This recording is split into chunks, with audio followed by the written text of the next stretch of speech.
आदाब, नमस्कार। मेरा नाम है इरफान मिर्जा और आप देख रहे हैं मिर्जा इरफान ओके। दोस्तों, हमारे आसपास की ये दुनिया वैसी नहीं है जैसी हमें दिखाई देती है। कभी कभी पुराने दफन राज खुद बाहर निकल आते हैं अपना शिकार तलाशने। आज की ये रूह कंपा देने वाली कहानी हमें भेजी है राहुल ने। राहुल एक कारपेंटर है और उस रात उसने एक ऐसी बस का दरवाजा खटखटा दिया जो सीधा मौत के रास्ते पर जा रही थी। 50 साल पहले हुए उस भयानक हादसे की गवाह वो रूहें और राहुल की पीठ पर पड़े वो नाखूनों के ताज़ा निशान। आज की इस कहानी में आप सब कुछ महसूस करेंगे। तो चलिए शुरू करते हैं आज का ये खौफनाक सफर। ठीक 2 बज रहे थे और सन्नाटा इतना गहरा था कि राहुल को अपनी ही सांसें किसी भारी शोर की तरह सुनाई दे रही थीं। राहुल पेशे से एक कारपेंटर है और उस दिन काम का बोझ इतना था कि वर्कशॉप छोड़ते छोड़ते आधी रात बीत गई थी। वो पुराने बस डिपो की उस टूटी हुई लकड़ी की बेंच पर अकेला बैठा था। कोहरा इतना घना था कि सामने खड़ी बसें भी धुंधली परछाइयों जैसी लग रही थीं। राहुल ने अपने हेडफोन कान में लगाए और वॉल्यूम फुल कर दिया ताकि इस डरावने सन्नाटे से बच सके, लेकिन गानों के शोर के बीच भी उसे ऐसा लग रहा था जैसे कोई भारी कदमों से उसके पीछे डिपो के अंधेरे में टहल रहा है। उसे महसूस हो रहा था कि कोई उसे देख रहा है, पर जब भी वो पीछे मुड़ता वहां सिर्फ सफेद धुंध के सिवा कुछ न होता। तभी अचानक घने काले कोहरे को चीरती हुई एक पुरानी बस डिपो के अंदर दाखिल हुई। बस की हालत देख राहुल के कदम वहीं जम गए। बस का रंग पूरी तरह उड़ चुका था। उसकी बॉडी पर जंग नहीं बल्कि सूखे हुए काले खून की पपड़ियां जमी थीं। बस कम से कम 50 साल पुरानी लग रही थी। उसकी हेडलाइट्स की पीली रोशनी बार बार टिमटिमा रही थी, जैसे बस के अंदर की बिजली आखिरी सांसें ले रही हो। घर पहुंचने की बेताबी में राहुल ने ज्यादा गौर नहीं किया और बस के पिछले गेट से अंदर चढ़ गया। जैसे ही राहुल ने बस के अंदर कदम रखा, गानों का शोर उसके कानों से अचानक ओझल हो गया और उसकी जगह एक ठंडी, हड्डियों को जमा देने वाली घुरघराहट ने ले ली। पूरी बस के अंदर एक गंदी सड़ी हुई महक फैली थी, ऐसी बदबू जैसे हजारों लाशें एक साथ एक बंद कमरे में गल रही हों। राहुल ने देखा कि आगे की सीटों पर करीब 40 मुसाफिर बैठे थे, लेकिन कोई भी हिल नहीं रहा था। सबकी गर्दनें एक अजीब कोण पर लटकी हुई थीं और उनके कपड़े मिट्टी और खून से सने थे।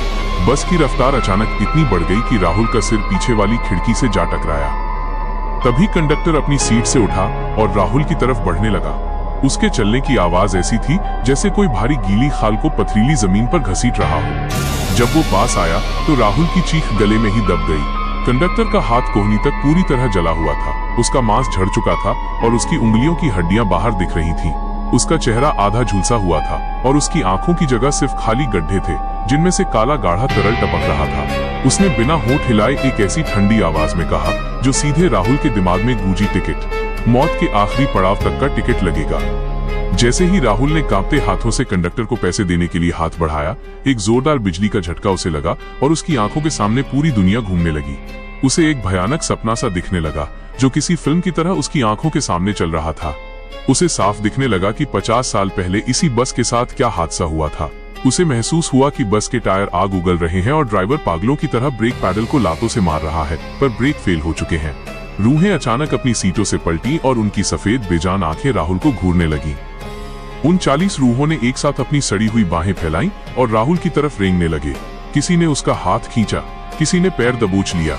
एक औरत जिसके बाल पूरी तरह झड़ चुके थे, राहुल के कानों के पास आकर रोने लगी, हमें बचा लो राहुल, देखो हमारे शरीर आज भी जल रहे हैं, हमें इस कैद से आजाद कर दो। उन रूहों की चीखें और उनके बर्फीले नाखून राहुल की खाल में धंसने लगे। राहुल को समझ आ गया कि बस के ब्रेक फेल हैं और ये बस अब उसी गहरी खाई की तरफ बढ़ रही है जहां 50 साल पहले इन सब का अंत हुआ था। बस की रफ्तार अब 120 के पार थी और ड्राइवर, जिसका जबड़ा आधा सड़ा हुआ था और गर्दन टूटी हुई थी, पागलों की तरह हंस रहा था। राहुल को समझ आ गया कि अगर वो अब नहीं कूदा तो ये मुर्दे उसे भी हमेशा के लिए इसी खूनी बस में कैद कर लेंगे। उसने अपनी कारपेंट्री की सारी हिम्मत बटोरी। उसने देखा कि उसकी सीट के पास वाली खिड़की का शीशा पहले से ही चटका हुआ है और उसका पुराना लकड़ी का फ्रेम सड़कर गल चुका है। रूहों ने उसे पीछे खींचने के लिए उसकी पीठ पर गहरे नाखून गड़ा दिए। उसकी कमीज फट गई, लेकिन राहुल ने एक आखिरी जानलेवा झटके के साथ अपनी कोहनी से उस सड़े हुए लकड़ी के फ्रेम पर वार किया। फ्रेम उखड़कर बाहर हवा में गिरा और जैसे ही बस खाई के मुहाने पर लहराई, राहुल ने उस संकरे छेद से बाहर मौत की छलांग लगा दी। पीछे एक रूह कंपाने वाला धमाका हुआ जो मीलों दूर तक सुनाई दिया। पूरी घाटी उन रूहों की आखिरी दर्दनाक चीखों से गूंज उठी। सुबह जब पास के गांव वाले वहां पहुंचे तो उन्होंने राहुल को झाड़ियों में बेहोश और खून से लथपथ पाया। जब राहुल ने उन्हें रात का सारा मंजर सुनाया तो गांव के बुजुर्गों के चेहरों पर खौफ छा गया। उन्होंने बताया कि बेटा, आज से ठीक 50 साल पहले इसी तारीख को इस बस के ब्रेक फेल हुए थे और इसमें सवार 40 लोग तड़प तड़प कर मर गए थे।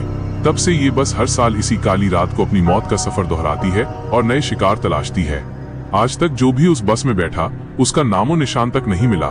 राहुल ने जब अपनी कमीज उतारी तो उसकी पीठ पर उन 40 रूहों के नाखूनों के गहरे निशान आज भी ताजा और लाल थे। वो निशान उसे हर पल याद दिलाते हैं कि उसने उस रात सिर्फ बस से नहीं बल्कि मौत के जबड़े से छलांग लगाई थी। दोस्तों, क्या आपके पास भी कोई ऐसी ही सच्ची हॉरर कहानी है? अगर हाँ तो उसे मेरे साथ साझा करें। हम आपकी कहानी को अपनी आवाज देंगे और अपने चैनल के जरिए दुनिया को सुनाएंगे। दोस्तों, एक वीडियो बनाने में बहुत मेहनत और बहुत वक्त लगता है। अगर आपको मेरी ये कहानियाँ पसंद आ रही हैं तो चैनल को सब्सक्राइब करके अपना साथ जरूर दें। आपकी एक छोटी सी कोशिश मेरे लिए बहुत बड़ी हिम्मत है। शुक्रिया।